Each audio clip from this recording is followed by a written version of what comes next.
शिवाला हा तिचा कॉन्फिडन्स होता की तिचा ओव्हरऑल या प्रेम या गोष्टीवर फार विश्वास आहे आणि तिने ज्या प्रकारे आशूवर प्रेम केलंय ते कधी आशू स्वीकारणार हे तिला माहीत होतं आणि काही गोष्टी कॉन्फिडन्स लेवलला असतात आपल्या प्रेमाला घेऊन की नाही यार ह्याला मी आवडणार आहे तर आहे, ते बरोबरच आहे. हा शिवाचा चांगुलपणा आहे अगेन की शिवानी हा विचार करणं की सासूबाईंचं जे काही मत आहे सुनेला घेऊन ते त्यांच्या जागी बरोबर आहे, हा शिवाचा चांगुलपणा. सुबोध भावेंचा पिक्चर काशीनाथ घाणेकर नाही काशीनाथ घाणेकर मधला नाहीये हा. तू माझ्या बरोबर संसाराला सुरुवात केलीस, माझ्याबरोबर राहायला लागलीस, ते पण गॅरेज मध्ये, आणि सगळं छान जमवून घेतेस. नमस्कार मंडळी, मी श्रावणी विलास लकेश्री तुमचं मराठी मनोरंजन विश्वामध्ये स्वागत करते. मी आज आले, नुकतंच एक लग्न पार पडलंय त्यांना भेटायला आणि ते एकदम अशी डॅशिंग आणि कूल आहे. ते म्हणजे आपले शिवा आणि आशू. हॅलो. मला डॅशिंग आणि कूल इन्क्लूड केलंस कारण फाईट पण केली. हो, मी आजकाल बघते खूप फायटिंग सीन्स येतात त्याच्यामध्ये. आधी शिवा खूप फाईट्स करायची, पण आता तूही फाईट करायला लागेल. इन्स्पिरेशन मिळते का तुला? भयंकर, खूप जास्त इन्स्पिरेशन आहे शिवाकडनं मिळणार. आणि मे बी तिच्या बरोबर इतके दिवस राहून वस्तीतल्या पोरांबरोबर राहून दुनियादारी दिसली आणि एकदा बाहेर आली अशोची दुनियादारी सगळी, आणि मग त्यांनी फाईट केली, अन्यायाच्या विरुद्ध लढला अशोक. हो, म्हणजे शिवाला किती भारी वाटत असेल की आता भाई माझ्यासोबत आता फाईट करायला लागलाय, जोडीदार असं शोधतोय आता. नाही तो शोधतोय. मला खूप आवडलंय त्यांनी जी फाईट केली ती, आणि तीच शिवाला अपेक्षित होती की आता असं कर बाबा, एकदाच काय ते बोल. त्याने एकदम फाईट पण केली आणि मला प्रपोजही केलं, सर एकत्रच करून टाकलं. पण प्रपोज खूप लेट झाला होता असं नाही वाटत? लेट तर झाला, पण आता कायच करू शकतो. आणि त्याने इनिशिएट केलं हेच खूप मोठी गोष्ट आहे माझ्यासाठी. Better late than never. जेव्हा हिने प्रपोज केलं होतं तुला, तेव्हा तुला काय वाटलं होतं? कारण तेव्हा तुझ्या चेहऱ्यावरतून फिलिंग्स वाटत होती किती छान वाटते, पण असं तू बोललाच नाही तिला की किती छान वाटते ते. जेव्हा शिवानी आशूला प्रपोज केलं होतं ना, तेव्हा आशूलाच माहिती नव्हतं की त्याला शिवा आवडते का शिवा त्याची फक्त मैत्रीण आहे. आशूचं कन्फ्युजन खूप होतं, कारण दिव्या सोडून गेली होती, नुकताच घरी राहायला आला होता, भाऊंनी जबरदस्ती लग्न लावलं होतं, पण आशूला काही बोलायला चान्सच नव्हता. आता जे झालंय त्या शॉक मधनं बाहेर येईपर्यंतच आशूला काही महिने गेले. मग तेवढ्या याच्यात तिने आशूवर चान्स मारले खूप, पण त्याच्यात आशूला कन्फ्युजन अजून वाटलं की करायचं काय नक्की. मग त्यामध्ये मधनं काड्या घालायला दिव्या होती. भोळा आहे आशू, अगदी भयंकर भोळा होता आशू, पण होता, आता नाहीये. तू खूप भोळा होतास. असे कमेंट्स पण यायचे इन्स्टावरती, बाई आशू समज आता शिवा किती प्रेम करते तुझ्यावरती. भयंकर खूप कमेंट्स यायचे आणि रोस्ट पण व्हायचं खूप, पण त्याच्यातच मजा आहे. खूप मजा आहे. तुझं ना आता अचानक कॅरेक्टर असं चेंज झालंय, कारण आधी तू खूप हे साधा भोळा होतास, आता तुला समजायला लागल्यात सगळ्या गोष्टी, आणि तू आता असं चॅप्टर पण झालायस थोडासा, आणि तू आता एक्सप्रेस करायला लागलायस तुझ्या फिलिंग्स. आता अजून किती मजेशीर होणार आहे किंवा किती छान होणार, रोमॅन्टिक होणार आहेत ते. अजून खूप गोष्टी होणार आहेत, रोमॅन्टिक सुद्धा, डॅशिंग सुद्धा आणि इमोशनल सुद्धा. गंमत अशी आहे की आता आशूच्या समोर एक खूप मोठा चॅलेंज आहे जो त्याला पूर्ण करायचा आहे. त्याला त्याचं सगळं नाव, सगळं त्याची ओळख सगळं बाजूला ठेवून स्वतःची नवीन ओळख तयार करायची आहे, आणि ती गोष्ट खूप अवघड आहे, आणि शिवाचा त्याला पूर्णपणे सपोर्ट आहे. त्यामुळे तुम्हाला असं सगळं मिळून त्यांचा तो प्रवास जो आहे त्याच्यामध्ये खूप सारे इमोशन्स पॅकेज मिळणार तुम्हाला सगळं. तर गंमत येणार तर आहे तुम्हाला. ती गंमत बघायला मजा येते, कारण आता अचानक जो स्टँड घेतलाय आशूने शिवासाठी, आणि तो खूप असा बघण्यासारखा पण सीन होता, ज्याच्यामध्ये तो आईसमोर बोलतो नाही मला शिवा सोबतच राहायचंय. मग तेव्हा तुला वाटलं होतं का शिवा की हा आशूचा स्टँड घेईल आणि घर सोडून जाईल? नाही, तेव्हा शिवाला तर काही कल्पना नव्हती, पण शिवाला हा तिचा कॉन्फिडन्स होता की तिचा ओव्हरऑल या प्रेम या गोष्टीवर फार विश्वास आहे आणि तिने ज्या प्रकारे आशूवर प्रेम केलंय ते कधी आशू स्वीकारणार हे तिला माहीत होतं. आणि काही गोष्टी कॉन्फिडन्स लेवलला असतात आपल्या प्रेमाला घेऊन की नाही यार ह्याला मी आवडणार आहे तर आहे, मला माहिती आहे ही गोष्ट. तर ते तसंच होतं शिवाचं, आणि ते तसंच झालं. ह्याचा दुसरा आनंद म्हणजे त्याच्याहून डबल आनंद झाला. सो मजा तर येते. खूप मजा येते. अजून एक चांगला पॉइंट होता की जेव्हा तुमचं आधी लग्न झालं होतं, दिव्या सोडून गेली होती आणि तू तिथे उभी राहिलीस ॲज अ नवरी म्हणून, आणि प्रेक्षकांमध्ये असं होतं की आता हे कॉमन होणार यार, आता हिचा लुक पण चेंज होणार, ही केस पण वाढवणार आणि खूप अशी टिपिकल बाई होणार, पण ते नाही झालं. तेच ते शिवा या मालिकेची आणि शिवा या कॅरेक्टरचीच ही गंमत आहे म्हणायला हरकत नाही, की जे ठरवतंय, जे लोकांना वाटतंय की हे आता असंच होणार, आता असंच करणार आपण, आता काय तिला रडवणारच, ती अशीच करणार. सो हे न होता शिवा ज्या प्रकारे तिचा स्वभाव, मूळ स्वभाव न सोडता फक्त काही गोष्टी अडॅप्ट केल्यात काही कारणासाठी. सो बाकी तिची मतं, तिचं स्वत्व, तिचं असणं ती सोडणार नाही कधीच, हे ते दिसून आलं आणि ते प्रेक्षकांनीही खूप आवडीने घेतलं. तर ते खूप गंमत आहे. बंडखोरी ही वृत्ती फार छान आहे शिवाची, तीच मला आवडते. खूप भारी. कारण मला पण असंच वाटलेलं की ही परत ती टिपिकल एक बोलतो ना मराठमोळी सून होईल आणि सगळं सासूबाईंसारखं, सासऱ्यांसारखं टिपिकल होईल. ते कधीच नाही. सो हे नाही, तेच टिपिकल नाहीये, स्वभावच नाहीये आणि शिवा त्या झोन मध्ये जाणारच नाही कधी. आशूसाठी ती काळजी घेईल, आशूसाठी ती स्वयंपाक करेल किंवा आशूसाठी ती तेच ह्या म्हणजे बाहेरच्या ज्या गोष्टी आहेत की ह्या गोष्टीने जे माझं इमोशन आहे ते नाही बदलणार आहे ना, कपड्यांना घेऊन किंवा काही, असं शिवाचं मत आहे. काही गोष्टींनी सीताईचं जे मत आहे तेही बरोबरच आहे, त्याच्या मुलासाठी त्यांची एक सुनेला घेऊन एक इमेज आहे, त्या गोष्टीने ते बरोबरच आहे. हा शिवाचा चांगुलपणा आहे अगेन, की शिवानी हा विचार करणं की सासूबाईंचं जे काही मत आहे सुनेला घेऊन ते त्यांच्या जागी बरोबर आहे, हा शिवाचा चांगुलपणा आहे. नाही पण हे ठीकच आहे, म्हणजे ह्या सगळ्या गोष्टीला घेऊन हे बरोबर आहे. पण तेच ह्या बाह्य गोष्टींनी इमोशन नाही तुटत, ते तर करतच राहणार, प्रेम तर होतच राहणार आणि हे सगळं आहे, त्यामुळे ती शिवा तशी आहे.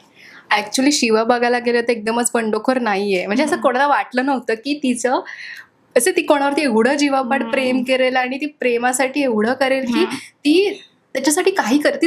तू त्याला सोडलंस, हो, तू त्याला सोडलंस की जा बाबा तू नको, तुला ते बांधून नाही ठेवलंस त्याला तू. मग तुला असं वाईट नाही वाटलं का तेव्हा? नाही, वाईट तर वाटलं, पण काय माझ्या गोष्टी, माझ्या आजूबाजूला असलेल्या ज्या गोष्टी आहेत त्या इतक्या चालू होत्या आणि त्या सगळ्या इतक्या कन्फ्युजिंग होत्या आशुतोषला की मुळात चूक कुठनं सुरू झाली आणि मुळात चूक कोणाची झाली इथपर्यंत पोहोचेपर्यंतच एवढा उशीर झाला. ते आहेच. तुला ते रिअलाइज व्हायला खूपच वेळ लागला, पण ठीक आहे, उशीर झाला तर काय झालं, पण कळालं ना. शेवटी कळालं. तुला शिवामधल्या कुठल्या गोष्टी खूप आवडतात किंवा त्यामुळेच तू तिच्या प्रेमात पडलास? खूप सोपं आहे. आपल्याकडे गाणं आहे, जगडे रांगडे आहे, दिलदार आहे शिवा, आणि याच्यातच सगळं आलं. शिवा दिलदार आहे खूप, शिवाचं जगणं असं स्ट्रॉंग एकदम, त्या गोष्टी खूप आवडण्यासारख्या आहेत आणि इम्प्रेसिव्ह आहेत. म्हणजे तुला असं आधी तुझी खूप वेगळी इमॅजिनेशन होती की मला अशी मुलगी हवी, मला दिव्यासारखी मुलगी हवी होती, आणि मग दिव्या कशी निघाली तुम्हाला सगळ्यांना माहितीच आहे. दिव्यामुळे पूर्ण तो जसं कबीर सिंग झाला होता थोडा वेळा. कबीर सिंग एवढा व्हायलन्स नव्हता आशुतोष मध्ये कबीर सिंग सारखा, पण ते होता राहिला शिवामुळे. शिवाला क्रेडिट दिलं पाहिजे त्यासाठी की तो देतो, प्रत्येक वेळी देतो, त्यामुळे आपण शिवाला दिलं पाहिजे सगळ्याचं. That is true. खूप छान. मला एक छोटासा असं एक गेम खेळला, त्याच्यामध्ये मी पटकन प्रश्न विचारून तुम्हाला पटकन उत्तर द्यायचे. ठीक आहे. शिवाला खूप कोणती गोष्ट आवडते? कशामधली कोणती गोष्ट? तिच्या जवळची एखादी. आशुतोष. आशुतोषचा आवडता पदार्थ? मॅगी. नाही नूडल्स. नूडल्स का मॅगी का नाही म्हणायचं? नूडल्स असं काही नाही, नूडल्स. ठीक आहे. मॅगी आणि नूडल्स दोन्ही वेगळ्या. हा तेच, नूडल्स. आणि पण शिवाने केलेले नूडल्स, त्याच्यात पण एक गंमत आहे असं. हा, शिवानी केलेल्या नूडल्स फेवरेट फूड. शिवाला विरंगुळा म्हणून काय करायला आवडतं?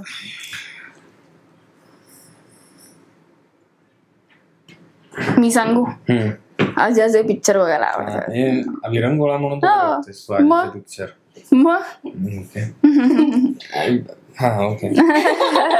तुझा पॉज गेला की ओके. आशूला टाइमपास म्हणून काय आवडतो? टाइमपास म्हणून तर मी पाहिलं नाही मी टाइमपास सांगू? करताना. मला पेंटिंग करायला तर मी बघितलंय, पण मी टाइमपास करायला नाही बोलणार. पेंटिंग करायला तर असं मनापासून आवडतं. सेमच होतं. पिक्चर मनापासून बघायला आवडतं. टाइमपास नाही असं नाहीये, असं नाहीये. ठीक आहे. हा. तुम्ही दोघं जर एकत्र फिरायला गेलात तर कुठे जात? आम्ही जाऊ कुठल्या तरी छानशा रिसॉर्ट वरती,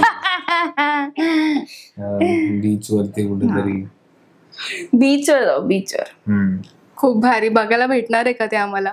आय होप सो. माझी खूप इच्छा आहे की असं कुठेतरी छान लांब पण शूटिंगला जाऊ आणि आशू आणि शिवाचा हनीमून ग्रँजर होऊ दे. होईल होप सो. तू आता ऑडियन्सला तर ते कमेंट करायला सांगतेस की हे करा. कराच. तुम्ही जर ते फोनवर खूप वेळ बोलत असाल तर कोण कोणाशी जास्त वेळ बोलतं? म्हणजे तू जर फोनवर बोलतेस बराच वेळ, तू कोणाशी बोलतेस जास्त वेळ असं तो सांगेल?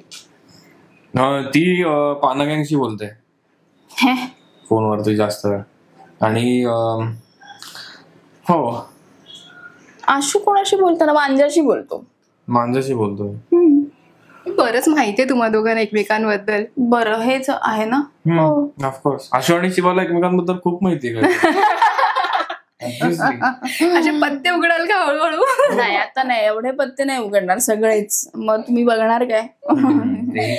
खूप भारी. बऱ्याच गोष्टी माहिती आहेत. आपण आता दुसऱ्या गेमकडे जाऊ. त्यामध्ये मी डायलॉग सांगेल, तुम्ही तो कुठला मूवी ते ओळखायचा.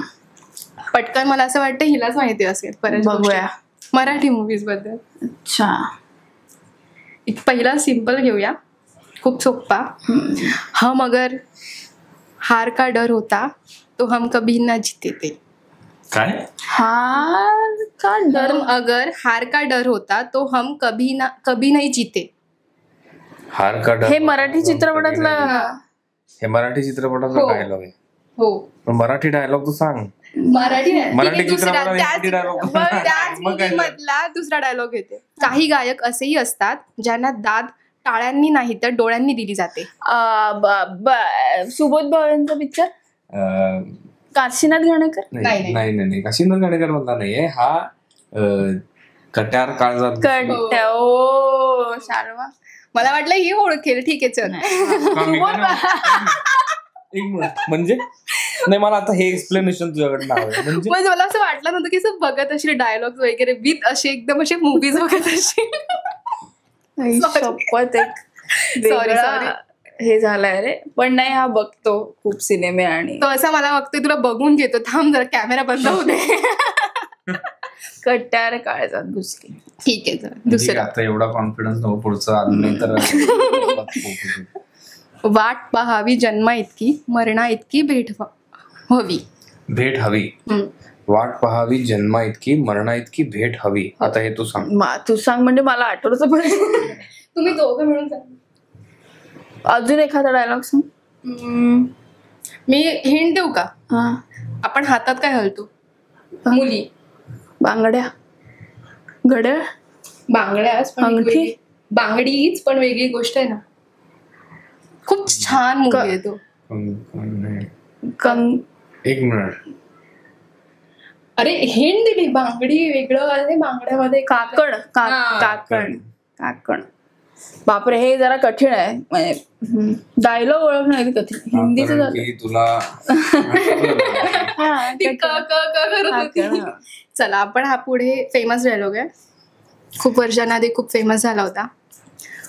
मनाने उठाव केला, मेंदू गदा गदा हल्ला, आतमध्ये स्पंदन निर्माण झाली, त्यांना हिंदोळे देत मी इथवर येऊन पोहोचले. भाई साहब, अस्तित्व नाही बाबा. तू सांग. एक तू उंबरठा. मीच कसं मला नाही माहिती. अरे हिंट दे. मी थांब जरा. आय गेस आता मी एक 6-7 वर्षांआधी हा मूवी आला होता आणि ह्या मूवीने खूप जास्त धुमाकूळ घातला होता, कारण हा एक अशी वेगळी लव्ह स्टोरी होती. सैराट, फॅन्ड्री.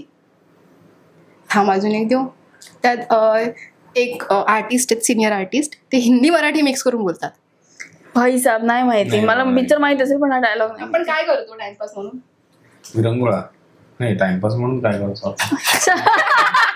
विरंगुळा is time pass. टाइमपास म्हणून विरंगुळा करतो. हा, हे आहे अरे ते. hint एवढं दिली नाही यार, नाही Time pass. माहिती. मूवीचं नाव एक घेतलं. मिनिट हे ते टाइमपास. टाइमपास मूवी आहे ना टाइमपास. हो का, टाइमपास मूवी मधलं काय करण्याचं. भाई साहब त्याच मूवी मधला दुसरा एक डायलॉग आहे. आता काय उपयोग नाही झाला.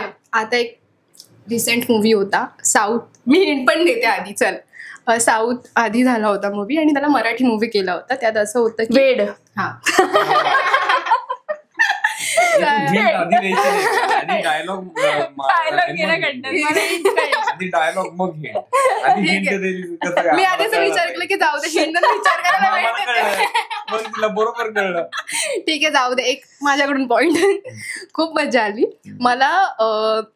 तुम्हा दोघांना एक वेळ दिली मी, 2 मिनिटं जास्तीत जास्त, आणि एकमेकांसाठी काहीतरी बोलायचंय किंवा मनातलं असं व्यक्त करायचंय. काय कराल? आम्ही भरपूर व्यक्त केलं गेलं 1 वर्ष. नाही, आता करायचं असेल तर कर. रोमॅन्टिक, एकदा कारण आता पटकन कर. व्हॅलेंटाईन डे येतोय, त्यासाठी तुला असं प्रपोज करायला लावणारच आहे. बट स्टील तू काय बोलशील?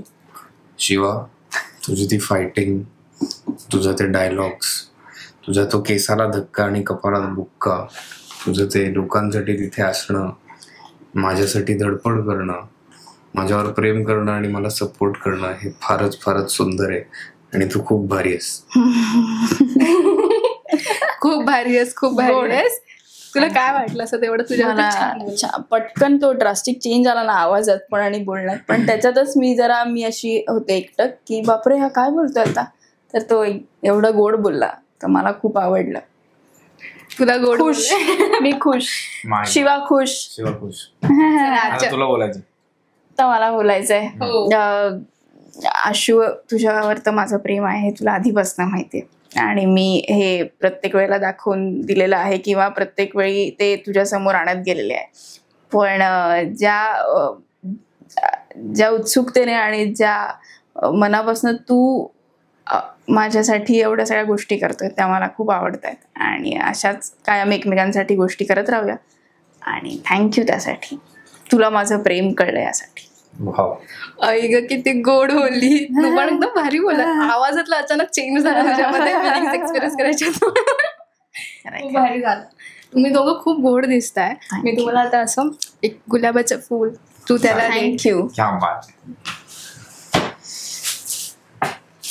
आशू हे घरी ठेवायचा असं रोज 10 दिवस तरी मला सारी दिसलं गुलाबाची पाहिजे. फुलं असतात. पण मी आता दिलेला ठेवायचा. सगळ्यांनी जपून ठेवतो मी. सगळी जपून ठेवली आणि मी बोलणं चुकीचं आहे. हे गुलाबाचं फूल देताना काहीतरी छोटस छान क्यूट बोल त्याला. Ashu, I love you. तू पण रिप्लाय तरी दे. देणार तो. आता तो देतोय तर रिप्लाय दे. शिवा, तू माझ्या बरोबर संसाराला सुरुवात केलीस, माझ्याबरोबर राहायला लागलीस, ते पण गॅरेज मध्ये, आणि सगळं छान जमवून घेतेस त्याबद्दल खूप खूप धन्यवाद. हे तुला छान गुलाबाचं फुल माझ्याकडे व्हॅलेंटाईन्स डे साठी. थँक्यू. आता माझा फोन वाजतोय. चालेल, thank you so much. Valentine's day येतोय तर आम्ही वाट बघतोय की शिवा आणि आशूचं सुद्धा एक छान व्हॅलेंटाईन डे एपिसोड येऊ दे. तर तुम्हाला गंमत येणारच आहे. ज्या प्रकारे 1 वर्ष ज्या प्रकारे ह्या मैत्रीचं रूपांतर प्रेमात व्हायला वेळ लागलेला आहे आणि ते जसं जसं फुलत जातंय तर आता म्हणजे व्हॅलेंटाईन डे येतोय, नवीन वर्षाची सुरुवात झाली आहे. आशू शिवाच्या प्रेमात पडलाय आणि एवढ्या गमती सुरू आहेत. सो व्हॅलेंटाईन डेला काय घडतं आणि काय नाही होत, सो हे बघायला गंमत येणार आहे तुम्हाला नक्की. त्यामुळे नक्की बघायला विसरू नका शिवा मालिका झी मराठीवर सोमवार ते रविवार रात्री 9 वाजता. जाता जाता फक्त शिवाचा एक डायलॉग होऊन जाऊ दे. आता तर तो आशू घेईल. केसाला धक्का, कपाळाला बुक्का, तो नाही ती.